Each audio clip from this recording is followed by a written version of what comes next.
She was 34 years old, standing in the mud outside a house that no longer belonged to her, with everything she owned tied into a shawl. Her name was Ada Winslow, and the man who put her out onto the road was her own husband's brother, Cyrus, who told the whole of Miller's Bend that she owed him for debts her late husband never truly carried. In her pocket she had $11, folded so many times the creases had gone soft as cloth. With 3 of those dollars, she bought a wrecked old freight wagon that had sat rotting behind the livery for 20 years, a thing so broken down that the auctioneer laughed when he sold it to her, certain he was taking pity money from a woman with nowhere left to go. But bolted beneath that wagon's cracked driver's seat was a compartment no one in Miller's Bend had opened in 2 decades, sealed shut around a secret that would not only change the course of Ada Winslow's life, but would return to an entire town something it believed had been lost forever. Settle in, and let us tell you the story of Ada Winslow.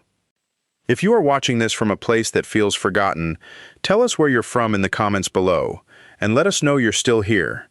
Ada had been raised on the eastern edge of Kansas, in a soddy her father built with his own 2 hands, the year after the war ended, on land that gave up wheat only grudgingly and took much more than it gave.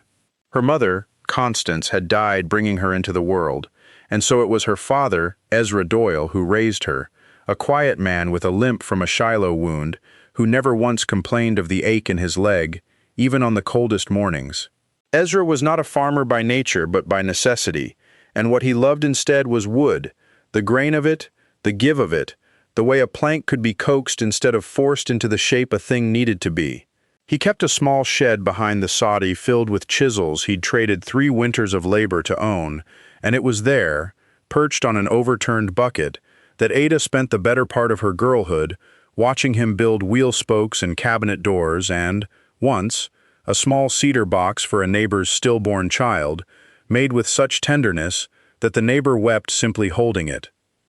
It was Ezra who taught her that nothing built by human hands was ever entirely worthless. Not the split rail nobody wanted, not the barrel with the stove-in stave, not the wagon wheel gone dry and brittle in the sun. Wood remembers, he used to tell her, running his thumb along a plank's grain, the way another man might read a letter. You just have to be patient enough to ask it what it recalls. He taught her to recognize good oak from bad, to find the seams where old joints could be coaxed apart without splitting, to see, in a pile of what other men called scrap, the shape of what it had once been and might yet be again. She learned to steam wood soft, to peg it instead of nailing where nailing would split the grain, to sand a thing until it no longer remembered the rough hand that had once thrown it away. By the time she was 16, men from 3 counties over were bringing broken wagon tongues and cracked porch rails to the Doyle place, not for Ezra alone anymore, but because they had seen the girl's small, careful hands work a repair that held. It was at just such a moment, mending a hame strap for a traveling grain buyer, that she met Thomas Winslow, a broad-shouldered young man with an easy laugh and a habit of talking to his horses as if they understood every word. Thomas had come through with his brother Cyrus, buying up wheat on behalf of a milling concern out of Topeka, and where Cyrus was sharp-tongued and quick to find fault, Thomas lingered by the fence and asked Ada fool questions about wagon joinery just to keep her talking. They were married the following spring, in the yard behind the soddy, with Ezra standing straight back despite his leg to walk her, the 10 short steps to where Thomas waited. Ezra died 2 winters later, quietly, in his sleep, and Ada grieved him with the particular ache of a woman who has lost not only her father, but the only person who had ever fully understood the shape of her mind. She kept his chisels wrapped in oiled cloth in the bottom of her trunk, and though Thomas never had much use for fine woodwork himself, being a man more suited to livestock and open fields, he never once suggested she part with them. Thomas and Ada built a modest life on a quarter section outside Miller's Bend, a town of perhaps 400 souls set along a slow bend in the Cottonwood River, with a mill, a mercantile, a church with a bell that had been hauled in by ox cart before the rails ever came through, and a scattering of farms stretching out from its center like spokes from a hub. It was not a rich town, but it was a proud one, built by families who had come west with little and made something of themselves through sheer stubbornness. and Ada came to love it the way she had loved her father's shed. Not because it was grand, but because it was honestly made. She and Thomas had no children, a sorrow they carried privately and rarely spoke of, but she found purpose in her small repairs, in mending chairs for the widow Hartley and rebuilding porch steps for the Odell family after a spring flood, work she rarely charged fair price for, and often did not charge at all. She was, by every account in Miller's Bend, a woman known for taking broken things seriously, for treating them as though they still had something left to give, and it was a reputation that would matter more than she could have known, in the years still waiting for her. The trouble began, as trouble so often does, with a debt Ada never fully understood, and a brother-in-law who understood it all too well.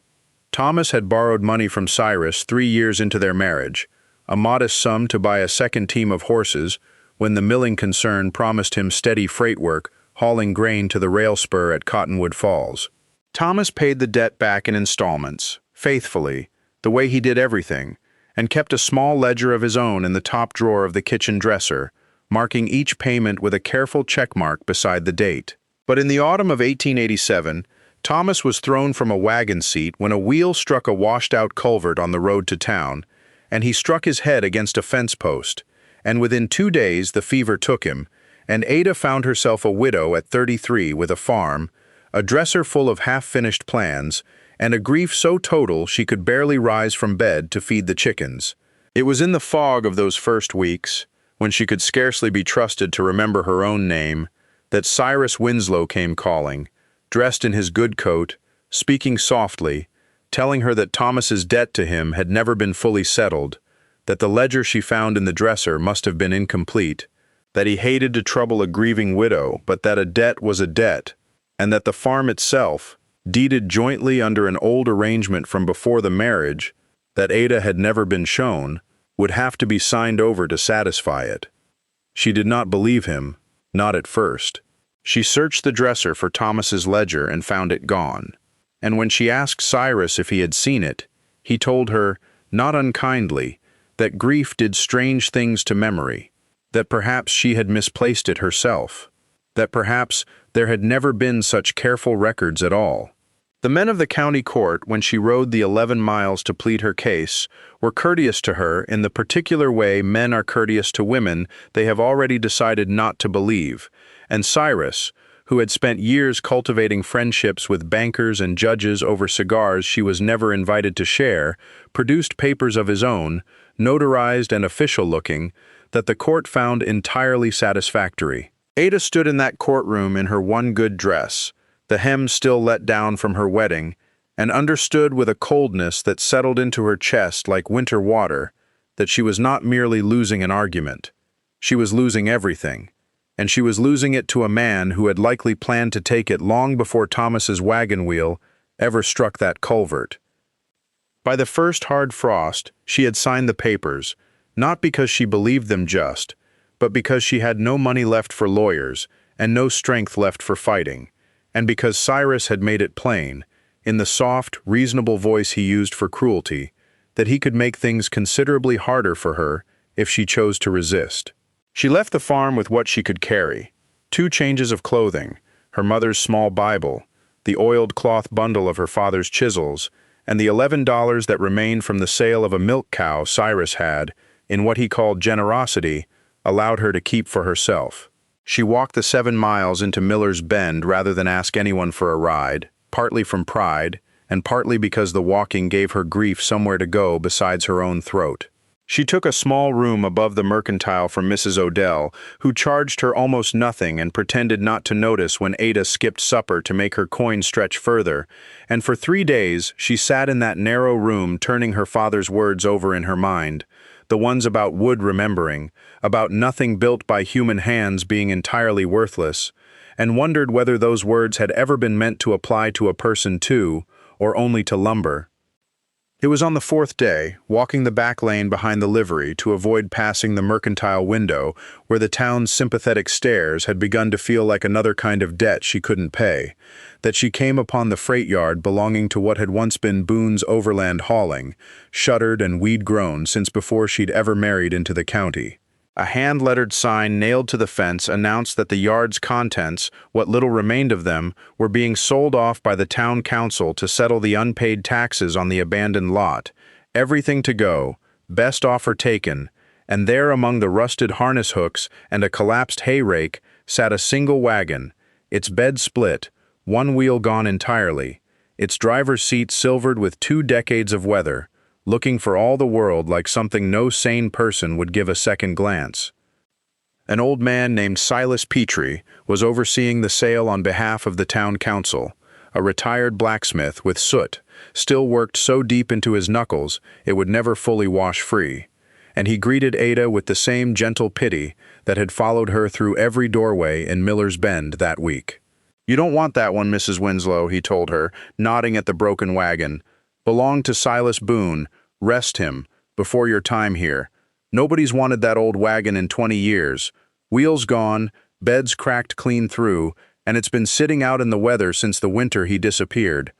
I'd sooner give it to you for firewood than call it a wagon." Ada asked him what he meant, disappeared, and Petrie, glad for something to talk about besides her circumstances, told her the old story, the way men in small towns tell stories they've long since stopped examining for the truth in them.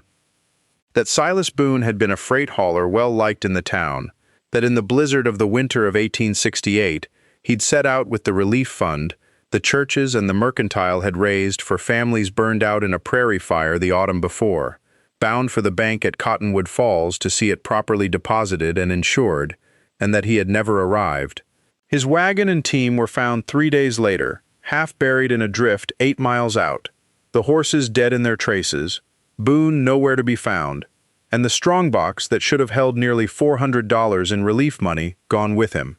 Some said he'd frozen and been carried off by wolves.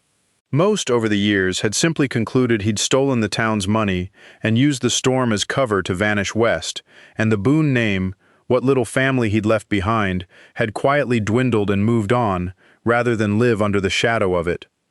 It was not sentiment that made Ada offer for the wagon, or not only sentiment, though something in the story of a man wrongly remembered had settled uncomfortably close to her own circumstances. It was the wood. Even split and weathered and missing a wheel, she could see, the way her father had taught her to see, that the bed had been built from good seasoned oak, that the joinery beneath the cracking was tighter and more careful than anything a common freight outfit typically bothered with, that whoever built this wagon had built it to last, and that even in ruin, it held the bones of something worth saving. She had $11 to her name, and nowhere to sleep past the end of the month once Mrs. Odell's kindness ran its natural course, and buying a broken wagon made no sensible arithmetic at all, and yet she heard herself offer $3, and Petrie, astonished that anyone would pay even that, took her money before she could reconsider, and told her, half joking, that she'd gotten the worst end of the county's worst bargain. She hired a boy with a mule to help her haul the wagon the half-mile to a shed behind the church that the Reverend let her use in exchange for mending the pews, and it was there, 2 evenings later, working by lantern light with her father's chisels finally out of their oiled cloth, for the first time in months, that she began the slow work of taking the ruined wagon apart to see what could be salvaged and what could not. She worked the way Ezra had taught her, patiently, asking the wood what it remembered, and it was in prying loose the cracked plank of the driver's seat, intending to replace it entirely with new lumber, that her chisel caught on something that was not simply the natural joinery of the seat frame.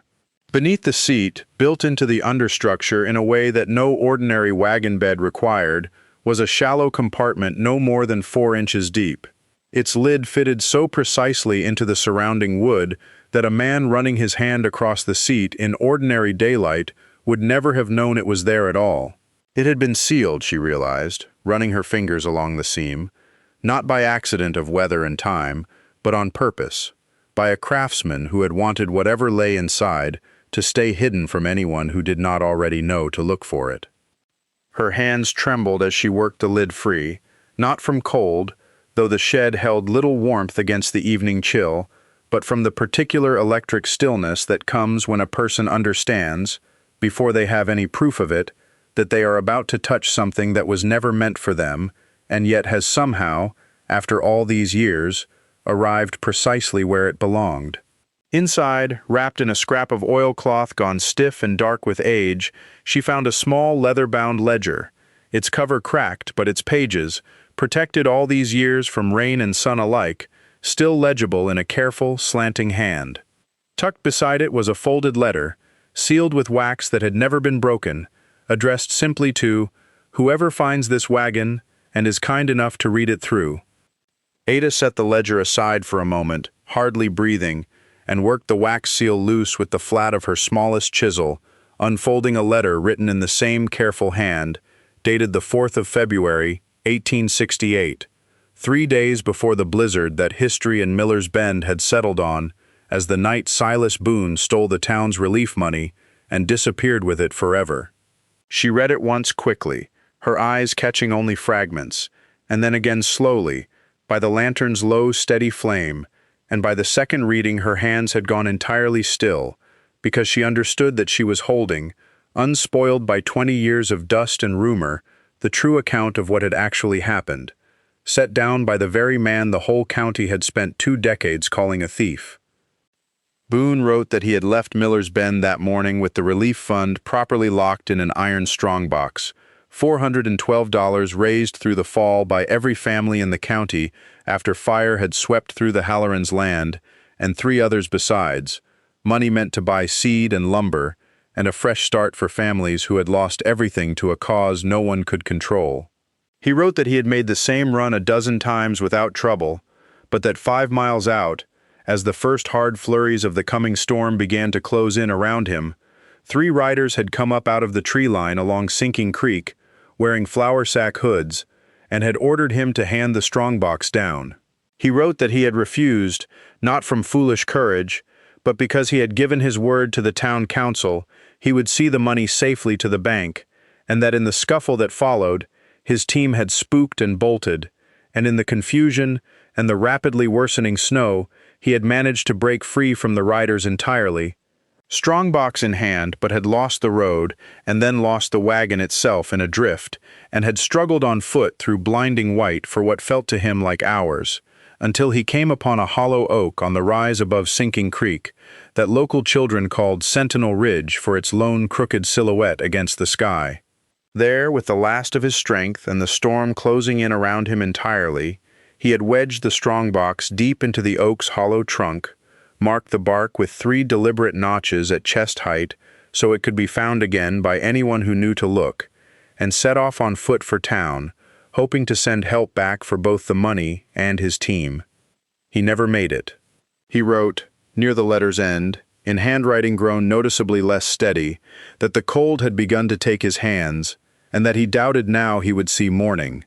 but that before the last of the riders had wheeled his horse away that night, one of the masked men had called out a warning to another, using a name in his haste that he should never have spoken aloud, and Boone had heard it clearly across the wind. Amos. He wrote that he believed the second rider, addressed so carelessly, was a young man he had done business with more than once, a grain trader newly arrived in the county, with an eye for other men's land and other men's trust, by the name of Amos Winslow, and that he feared, lying there in the freight yard shed where he had at last found his way home, only to collapse before he could raise the alarm, unable to speak past the fever the cold had already put in his chest, that if he did not survive the night, Amos Winslow would ensure the blame for the missing strongbox fell entirely on him instead. He had built this compartment himself, he wrote, over the preceding autumn, for reasons he could no longer entirely recall except a hauler's instinct toward hidden places, and he thanked whatever honest soul had found it now for reading his account through to the end, and he asked, with a dignity that reached Ada across 2 decades of silence, that if the strongbox still rested where he had left it, the money be returned at last to the families of Miller's Bend, to whom it had always belonged, and that his name, if it was not too much to hope, might someday be cleared of a theft he had died trying to prevent.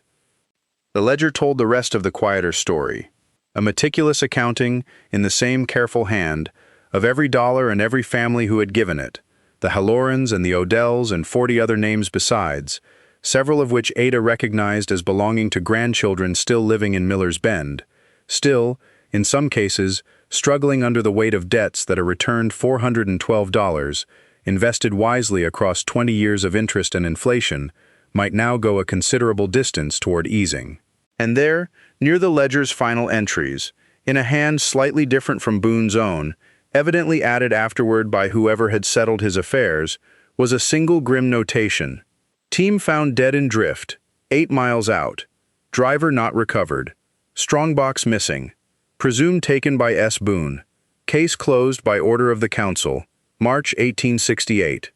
Ada sat in the cold shed for a long while after reading it, the lantern burning low, and thought of her own name, signed under duress onto papers she had not believed were just, and understood with a clarity that felt almost like grief renewed, that Silas Boone had died trying to protect something that was never his to lose, and had been punished for it exactly as thoroughly as if he had committed the crime himself. And she thought, too, of the name Amos Winslow, and felt the small hairs rise along her arms, because there was only one family by that name left in the county, and its current head was the very man who had put her out on the road not 3 weeks before. Ada did not act rashly. She had learned, in her father's shed and in her marriage, and most recently in a county courtroom that had not believed her, that acting rashly on a discovery too large to hold alone was how truth got lost a second time. She spent 2 days quietly asking after the Winslow family's history, careful never to mention Boone or the letter, learning from Mrs. Odell, who remembered more of the old gossip than most, that Amos Winslow had indeed arrived in the county sometime in the middle 60s, a stranger with money, nobody could quite account for the source of, who had bought up land at a discount from families burned out or driven off, and who had, within a few short years, become the wealthiest man for 3 counties, a fortune that had passed down to his son Judge Elias Winslow and then to his grandsons, Cyrus and Thomas both, though Thomas, gentler by nature, had never seemed entirely at ease with the family's wealth or its origins, while Cyrus wore it the way other men wore an inherited name, as though it were owed to him. It struck Ada, turning this over in the narrow room above the mercantile, that Cyrus's hunger to strip her of the very farm his own brother had earned honestly might be less about a fabricated debt and more about a family habit older than either of them, a habit of taking what belonged to others and calling it, afterward, by some other, more comfortable name. She took her findings first to Reverend Amos Griggs, no relation to the family in question, despite the shared Christian name. A thoughtful man who had buried Thomas and had watched with quiet disapproval as Cyrus maneuvered Ada out of her home, and it was he who suggested they bring in Silas Petrie, who remembered the blizzard of 1868 as a young apprentice blacksmith, and who had, in fact, shod the very team that later froze in its traces 8 miles from town. The 3 of them met in the church basement by candlelight, passing the letter and ledger hand to hand, and Petrie wept openly reading Boone's account, admitting that he had always privately doubted the theft story, that Boone had shod his own horse for him without charge the winter before, and had never struck him as a man capable of abandoning a town that had shown him kindness.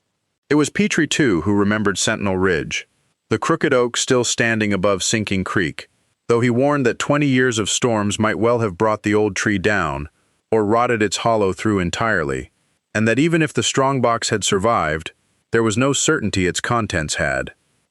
Word, despite their caution, reached Cyrus Winslow within the week, as word in a town the size of Miller's Bend inevitably does, and he came to the room above the mercantile with none of the soft reasonableness he had shown Ada during the settling of the farm, but with a hard, cornered anger that told her more plainly than any letter could that he understood exactly what she had found, and exactly what it threatened. He told her the wagon and everything found within it belonged rightfully to the town council, not to her, since Petrie had sold it to her under the false understanding it was merely scrap, and that he intended to have the sale voided and the letter and ledger turned over to him personally, as a Winslow and a man of standing, to be handled with what he called appropriate discretion. When Ada asked him plainly whether that discretion extended to burying, a second time, the truth about his own grandfather, Cyrus's composure slipped entirely, and he told her, in a voice gone low and ugly, that she would find herself run clean out of the county, penniless and friendless, before he allowed a woman with a grudge to drag the Winslow name through the mud over a dead man's fairy tale scratched out by lantern light. He left her with the unmistakable understanding that he intended to reach Sentinel Ridge himself and empty whatever remained in that hollow oak before she or anyone else could get there first, and that he had both the horses and the hired hands to do it swiftly.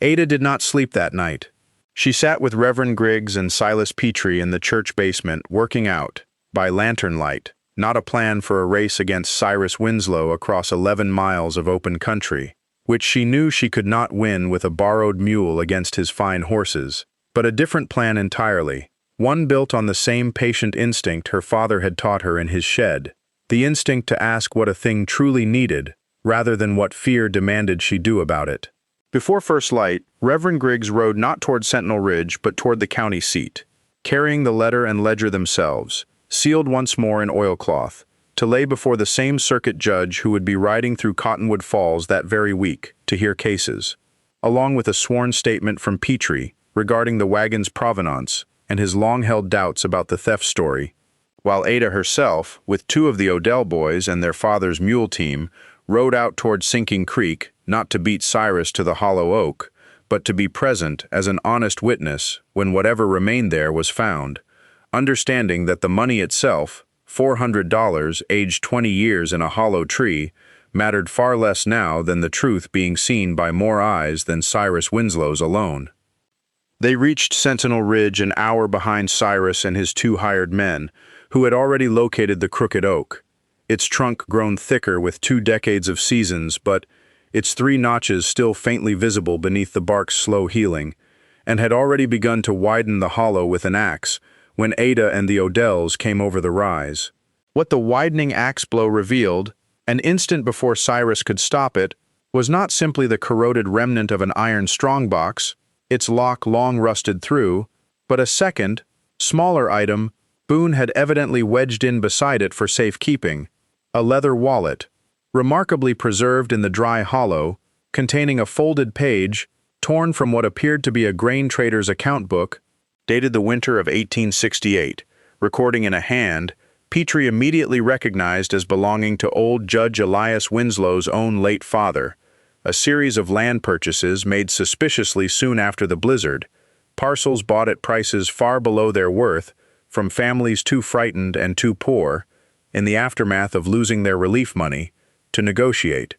Boone, it seemed, had suspected even before the ambush that something was amiss in how quickly certain men were profiting from the town's fire and its aftermath, and had kept, alongside the strongbox itself, a quiet record of his suspicions, never dreaming he would not live to act on them. Cyrus, standing over the opened hollow with the coins spilling loose into the leaf litter at his feet, $412 in tarnished silver that had waited 20 years to be found, understood in that moment that he had ridden out to bury a secret and had instead delivered himself directly into its unearthing, with witnesses enough, in the Odell boys and their father, that no denial afterward would carry any real weight in a county court already primed by Reverend Griggs's ride to the circuit judge. He did not, in the end, resist arrest for the fraud committed against Ada's farm. Once the judge, presented with both Boone's letter and the elder Winslow's own damning ledger page, made plain that a Winslow name built on a grandfather's ambush and a father's opportunism would carry Cyrus no further protection in his courtroom, and the deed to Ada's quarter section was returned to her within the month, along with a formal apology from the county that came, as such things so often do, a great deal later than the kindness it referenced would have mattered most. The town of Miller's Bend did not simply return the found money to the descendants of those original families, though it did that too, with careful interest, calculated by Petrie himself over long evenings at his kitchen table. It used a portion, at Ada's own quiet insistence, to commission a proper stone marker for Silas Boone, who had been buried for 20 years in an unmarked corner of the churchyard, reserved for the county's presumed disgraced, and to move his resting place to a place of honor beneath the very oak tree at Sentinel Ridge, where his ledger had finally told the truth he'd died trying to protect, with a stone reading simply, Silas Boone, freight hauler, who kept his word. and it used the remainder, again at Ada's suggestion, not to fatten any single family's purse, but to rebuild the church's long-collapsed bell tower and to establish a modest relief fund of its own, seated and administered this time not by any one prominent family, but by a small council that included, at Reverend Griggs's insistence, Ada Winslow herself,